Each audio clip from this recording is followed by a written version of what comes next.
নমস্কার, সবাইকে অনেক স্বাগত জানাই সুইজারল্যান্ড ভ্রমণ কাহিনীর আরেকটি নতুন গল্পে।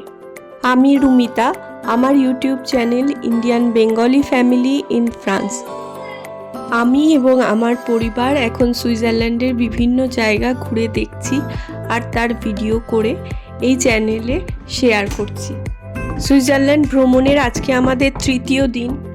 আজ আমরা বেশ কয়েকটা জায়গা ঘুরে দেখব।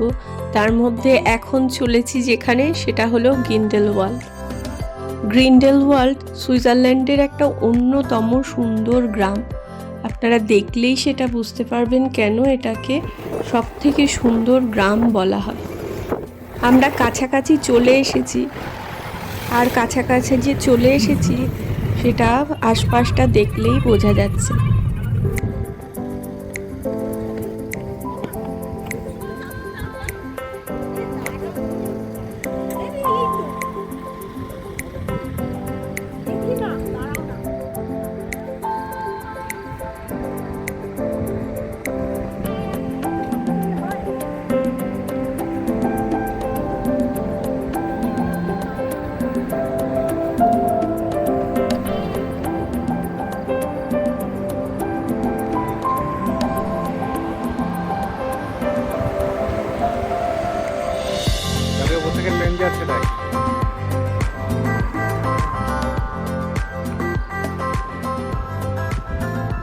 পাহাড় ঘুরে ঘুরে গ্রাম অবধি পৌঁছতে এখনও বেশ খানিকটা সময় লাগবে।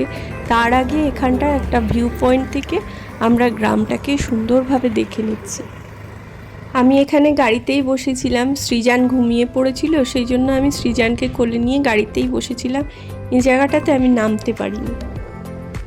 এখন গ্রিন্ডেলওয়াল্ড সারা বিশ্বের মানুষের কাছে একটা জনপ্রিয় জায়গা। দেখুন, এখন আর গ্রামের পর্যায়ে শুধু নেই এই জায়গাটা, প্রচুর হোটেলস, রেস্টুরেন্ট, প্রচুর কিছু হয়েছে। এখান থেকে জংফ্রো টপ অফ ইউরোপে কেবল কার যায়, সেই জন্য এখানেও প্রচুর লোক জংফ্রোতে যাওয়ার জন্য থাকেন।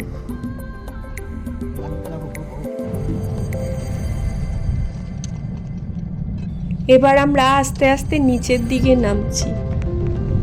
নিচে একদম ভ্যালিতে গিয়ে আমরা ওখান থেকে হেঁটে গ্রামটাকে একটু দেখার চেষ্টা করব। আমার পরিবারে যেহেতু বাচ্চা এবং বয়স্ক মানুষ রয়েছেন, সেই জন্য আমাদের ঘোরাটা ট্রাভেল এক্সপ্লোরারদের মতো হয়নি। আমরা নিতান্তই সাধারণভাবে একটা পরিবার নিয়ে ঘুরলে যেরকমভাবে ঘোরা যায় সেইভাবেই ঘুরেছি।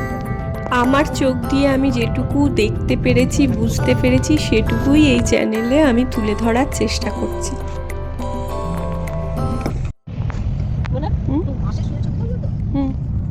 শুয়ে গড়িয়ে বসে ড্রিম কামস ট্রু হয়েছে যখন, তখন যা দিল চায় তাই মাংতা হ্যায়।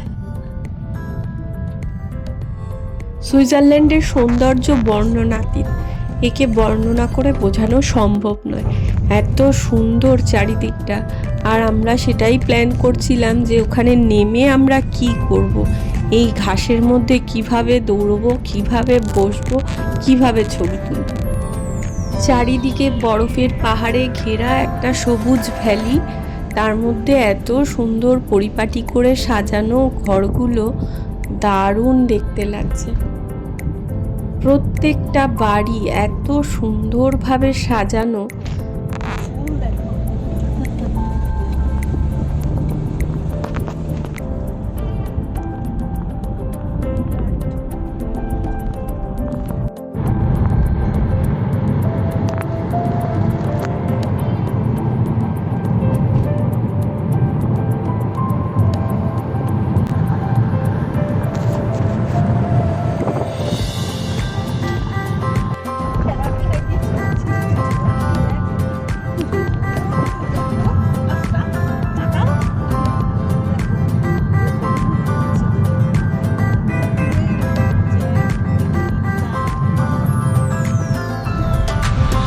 সামনেই রাস্তার পাশে ঘাসের উপরে একটা বসার চেয়ার আছে। দেখুন, এই চেয়ারটাতে বসে থাকতে কার না ভালো লাগবে।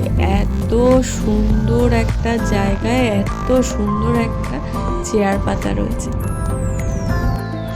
এই গ্রিন কার সাদা ছিল তো, হ্যাঁ কোনো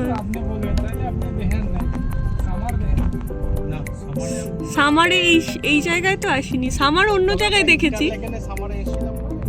হ্যাঁ, আর ওইদিকে মন্ত্রর উপরের পাহাড়ে গেছি, সেখানেও এরকমই। এখান থেকে স্যার কেবল টপ অফ ইউরোপের ওইটা কোনটা? এই যেটা আছে এখান থেকে এটা আছে। ও এটা টপ অফ ইউরোপ মানে জুমক্রপ, ওইটা দিয়ে যাচ্ছে নাকি? এটা দিয়ে যাচ্ছে। ওই যে যাচ্ছে। চলুন, চলে এসেছি। এবার গাড়িটাকে পার্ক করে আমরা নামবো আর দেখি কতটা কি ঘাসের উপরে হাঁটা যায়, শোয়া যায়, বসা যায়। এখানকার মানুষের প্রধান জীবন ও জীবিকা হলো পশুপালন, এই জন্যই এত ঘাসের জমি।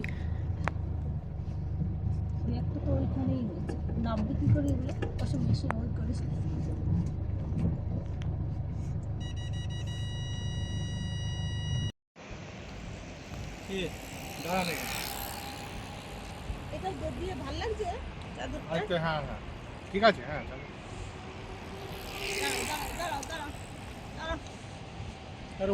ঠিক আছে ঠিক আছে ঠিক আছে আবার ঠিক আছে। এদিকে তাকান।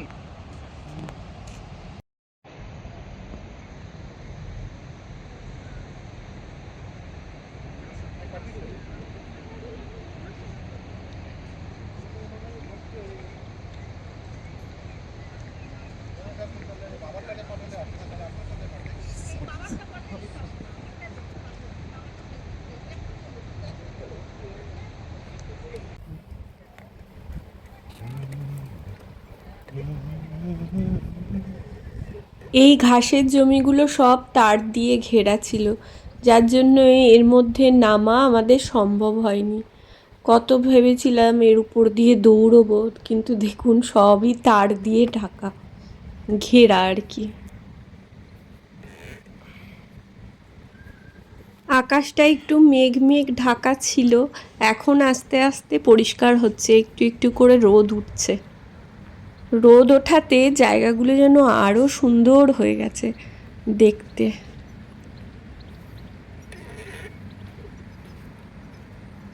একদম নিরিবিলি, নিস্তব্ধ, সেরকম মানুষজনের আনাগোনা নেই। পাখি ডাকছে সেই আওয়াজও শোনা যাচ্ছে।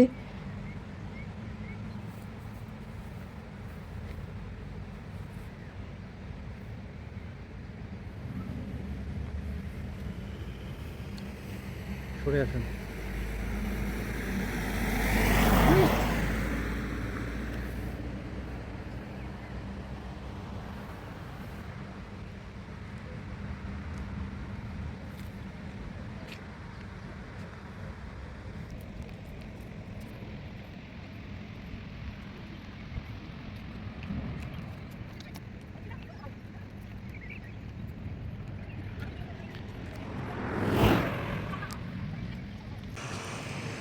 অপূর্ব সুন্দর গ্রাম। এখানে অনেক কটা গ্রাম আছে, আমরা কিছুটা হাঁটবো আর কি, পুরো তো দেখা সম্ভব না, আমাদের আরও অনেক জায়গায় যাওয়ার আছে আজকে। 1.5 ঘন্টার আমাদের এখানে আধ ঘন্টার গ্রিন্ডেলওয়াল ট্যুর দেওয়া হয়েছে, এখানে আধ ঘন্টা ঘুরবো। পাগল হয়ে গেছে আমার মা, পাগল হয়ে গেছে। আমরা সারা ফ্যামিলি দাঁড়াই, আমি ফটো উঠে গেছি।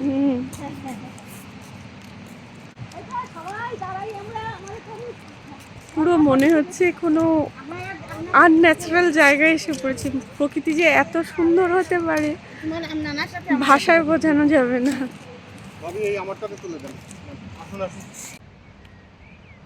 মনেই হচ্ছে না কোনো ন্যাচারাল প্লেস এটা। মনে হচ্ছে ক্যালেন্ডারের ছবির সামনে চলে এসেছি, অনেক মানুষ দেখে আসে, সেই জন্য স্মাইল দেওয়া যাবে না।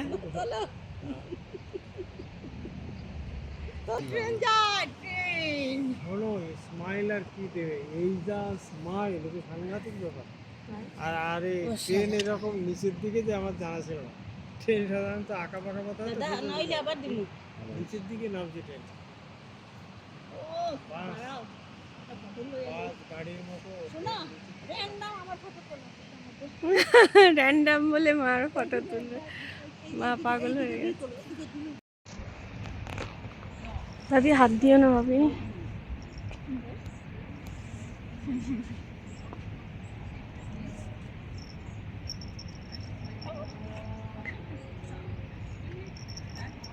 আচর দিয়ে দেবে ভাবি।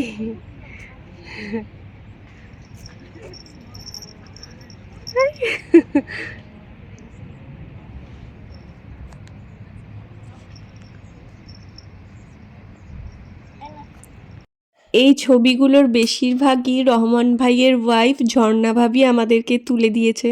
থ্যাঙ্কস টু ঝর্ণা ভাবি। এই ভিডিওর মাধ্যমে ঝর্ণা ভাবিকে অনেক অনেক ধন্যবাদ জানাচ্ছি এই ছবিগুলো তুলে দেওয়ার জন্য। রেডি তাকাও তাকাও তাকাও রেডি ফটো ফটো রাস্তাটা দেব মা আচর ফাচর দিয়ে দেবে। আচর দিয়ে দেবে কিন্তু না, বন্য প্রাণীর সাথে অত বন্ধুত্ব নেই। না না এটা পোষা ও পোষা হোক আর যাই হোক, পোষা তো অন্যের পোষা, আপনার হঠাৎ করে দিয়ে দেবে কেমন তখন। না ও তো কারো কাছে আসলো সোনার সাথে এতক্ষণ খেললো।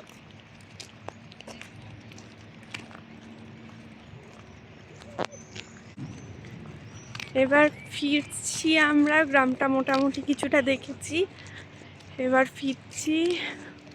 প্যারাগ্লাইডিং হচ্ছে, ওই যে প্যারাগ্লাইডিং, প্রচুর নাম ছিল, এখন খুঁজে পাচ্ছি না।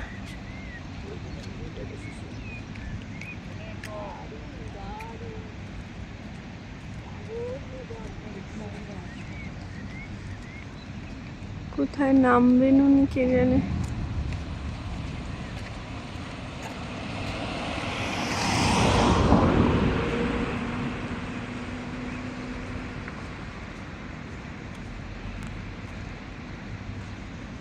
হারিয়ে গেল।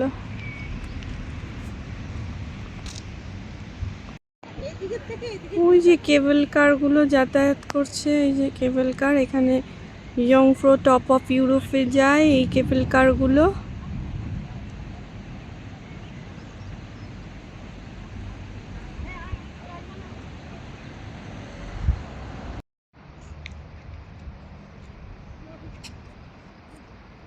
এখন একদম পরিষ্কার ঝকঝকে রোদ ওঠাতে চারিদিকটা দেখুন আরও কত সুন্দর হয়ে উঠেছে। এখান থেকে এরপরে আমরা যাব লটার ব্রোনেন বলে আরেকটা ভ্যালি দেখতে, সেটাও খুব সুন্দর। সেখানে আরেকটা ওয়াটারফলসও আছে, স্টাবাচ ওয়াটারফলস। এটা হচ্ছে উপরে ওঠার ছোট ট্রেন।